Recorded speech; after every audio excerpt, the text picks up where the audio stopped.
Alors, comment s'est passée cette course aujourd'hui? Eh bien, ça dépend dans quel camp on se trouve. Dans le camp Robertin, ça s'est très très bien passé, plutôt bien. Dans les autres camps, ça a été plutôt morose. Mais pour parler plus sérieusement, je crois que c'est une très très belle étape. Et ceux qui disaient du mal, du sens contraire de ce tour, eh bien, commencent à réfléchir parce que les étapes sont vraiment très très belles. Il y a du piment.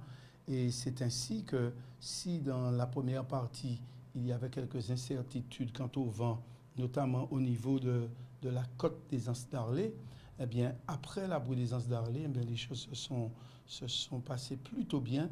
Et la première à avoir traversé la baie des Anses d'Arlé a trouvé le vent et est partie et a gagné l'étape. Ça, c'était fabuleux. C'était à elle d'attaquer aujourd'hui.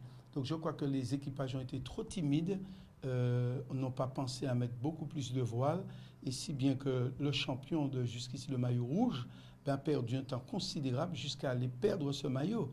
Et donc UFR fait l'excellente affaire d'aujourd'hui, et donc le tour est relancé, mais complètement, parce que tout le monde est au même niveau aujourd'hui. Les 4 ou 5 premiers se tiennent en quelques minutes maintenant, et donc la vraie régate va commencer. D'accord. Et les pronostics pour demain alors? Demain, écoutez, ce sera de la bagarre, de la grande bagarre, puisqu'on sera dans une mer très très favorable entre Fort-de-France et Prêcheur. Donc c'est un lieu où la régate peut s'exercer.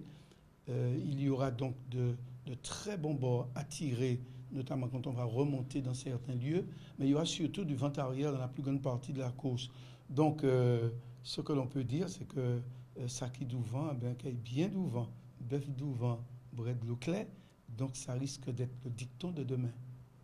Merci beaucoup.